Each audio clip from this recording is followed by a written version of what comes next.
লালমনিরহাট জেলার কালীগঞ্জ উপজেলায় নিরীহ ও সাধারণ মানুষের নামে হয়রানিমূলক গায়েবী মামলা দায়েরের প্রতিবাদে ও প্রত্যাহারের দাবিতে মানববন্ধন ও বিক্ষোভ কর্মসূচি পালন করেছে স্থানীয়রা।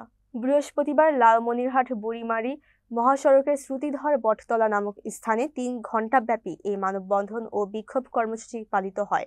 মামলায় নাম থাকা আসামিদের স্বজন ও স্থানীয়রা এই কর্মসূচিতে অংশ নেন। এ সময় ভুক্তভোগীরা জানান, চলতি মাসের ১১ নভেম্বর সন্ত্রাস বিরোধী আইনে স্থানীয় ৩২ জন সাধারণ মানুষের নামে কালীগঞ্জ থানায় মামলা দায়ের করা হয়। ভুক্তভোগীদের স্বজনরা দাবি করেন, যে ঘটনার কথা উল্লেখ করে মামলা দায়ের করা হয়েছে সেরকম কোনো ঘটনা এলাকায় ঘটেইনি। এটি একটি হয়রানিমূলক মামলা। তাই তারা দ্রুত এই মামলাটি প্রত্যাহারের দাবি জানাচ্ছেন। মানববন্ধন ও বিক্ষোভে এলাকার বিভিন্ন শ্রেণী পেশার মানুষ অংশ নেন।